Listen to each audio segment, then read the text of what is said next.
ሻሎም ሻሎም ሻሎም ቤተሰብ እግዚአብሔር አምላክ ሰላምን ጸጋና ክርስቶስ ምስኩልኩም እዩ እዚ ካብ ሲአርጂ ኢንተርናሽናል ቸርች ዝፍኖ ናይ መዓልቲ ቃልና እዩ ኩሉ ግዜ ኣብትናትና ዩቲዩብ አቲኹም ክትካፈልዎ ትኽእሉ ኢኹም ማለት እዩ ሰላሐዲን ሲአርጂ ኢልኩም አቲኹም ክብርን እግዚአብሔር አምላክ ይኹን ሎም ድማ ነዚ መዓልቲ ዝኸውን ቃል ክንካፈሊና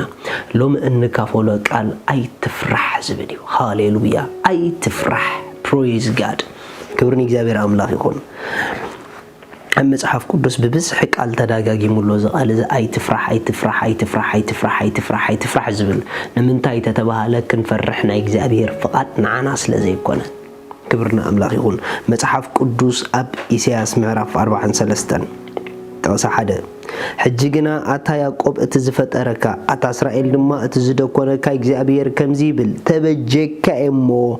አይትፍራህ በስምካ ጸዋዕኩኻ ንስኻ ናተይ ኢኻ ዋው ሪኹም ያዕቆብ ይልዎ እግዚአብሔር አነት ህያው አምላኽ እቲ ሁሉ ዝኽእል አምላኽ ተበጀካ ሃሌሉያ ስለዚህ ተበጀኹኻ ድማ ናተይ ኮንካ ኢኻ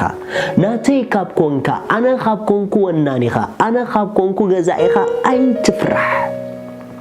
كل نبرت كم متن وانو يزخبر أنا نسخه من دما واننا እግዚአብሔርዩ ንብረት ተሐያል መን ይቆርቦ ንብረት ተሐያል መን ይዘርፎ ንብረት ተሐያል መን ይደፍሮ ንብረት ተሐያል መን ይባላሾ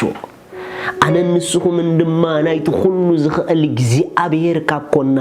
መናብ ህይወትና ከምድላ ይኽጻወት ይኽእል መናብ ህይወትና ከምድላ ይኽገብር ይኽእል ዋናና ብርቱዕ ጠበቃና ብርቱዕ ወናኒና ሐያል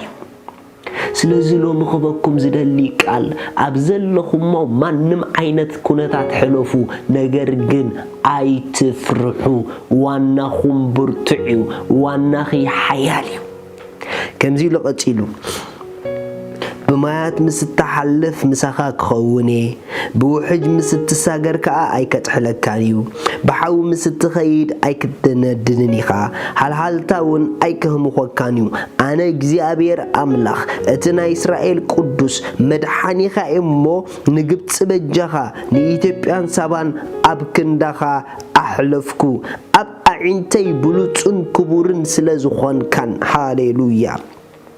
ስለዘፍቀርኩኻን ኣብ ክንዳኻ ሰባት ኣብ ክንዲ ህይወትካ ድማ ህዝብታት ክህቤ ምሳኻ እሞ አይትፍራህ ዋው ምሳኻ እሞ አይትፍራህ ንያዕቆብ ከምዚ ዝብሎ ዘሎ በማያት ምስተሐልፍ አይከትሕለካንዩ በሐው ምስተሐልፍ አይከንድደካንዩ ባልሃልታ ምስተሐልፍ አይከህሙኸካንዩ ሪኹም ከማይ ሐዊ ብርትዕ ካብ ሐው ሃልሃልታ ይብርትዕ ዝተፋላለዩ ክብዶቶም ዝውስኹ ኩነታት ካብ ህይወትና እንተመጹን እንተተራአዩን ዶን ወሪ አይትፍርሑ ንምንታይ ተተባሃለ እቲ ሁሉ ዝኽእል አምላኽ እስራኤል አፍቂሩና እዩ አምላኽ እስራኤል ተበጂና እዩ አምላኽ እስራኤል መሪጹና እዩ አምላኽ እስራኤል ብሂጉና እዩ ካብታ ሓደ ናይ ፍርሕ መንፈስ ዝሰብሮ ዋና መንገዲ እንታይ ተዳኢልኩምኒ እቲ ልዑል ተበጂኒ እዩ እግዚአብሔር ድማ መሳዩ ዝብል ርድኢት ዘለዎ ሰብ ኣብኡ ፍርሒ አይገዝእን እዩ ፍርሒ ክፉእ መንፈስ እዩ ካብ ብዙሕ ነገር ዘትርፈካ መንፈስ እዩ ሰላምካ ዝኣስር መንፈስ እዩ ዕረፍትኻ ዝኣስር መንፈስ እዩ ዓቕምኻ ዝሕዝ መንፈስ እዩ ብሰንኪ ፍርሒ ክስጉሞም ዝግበአካ ከይትስጉም ክትእሰር ትኽእል ኢኻ ሎሚ ግን በታ ፍጽምቲ ፍቕሪ እግዚአብሔር ኣብ ልዕሊኻ ዘላ ንፍርሒ ባሮ መጽሐፍ ክዛረብ ከሎ እታ ፍጽምቲ አምላኽ እታ ፍጽምቲ ፍቕሪ አምላኽ ንፍርሒ ተባሩሪ አይሎ ሃሌሉያ ኣብታ ፍጽምቲ አምላኽ ዘለዎ ኣብኡ ፍርሒ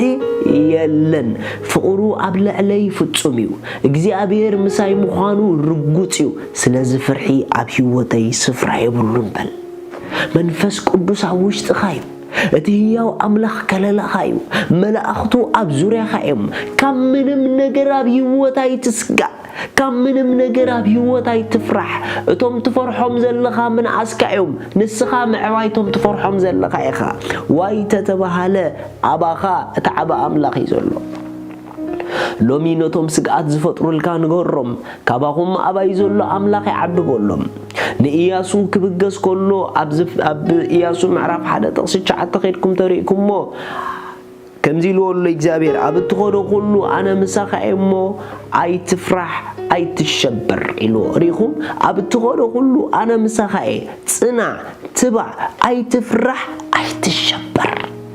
أملاخ مساخة خابكونا أي تفرح أملاخ مساخة خابكونا أي تفرحي التفرحي يوزلخ نجر أي ورسكني أي تفرحي أي تشبري أي تدهالي لوم نجريو كساب لومي بزي من كحيز فرحكو لوم جن بيسو سم أملاخي كلالايو أملاخي مسايو أملاخي أفكاريو الكتزارب مو فرحي أباخي سفراي كهرلوني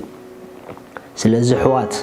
تقول زخل مسانا خابكونا أملاخ إسرائيل كاب تبجونا أتعبا أملاخ أفكارينا خابكونا نمنم نفرحنا قراب هيوت يلن مخنياتو منم كتنكفنا أي كإلانيو نبرت حيال أي كربنيو ننسخ من دما نايتلو ولوكينا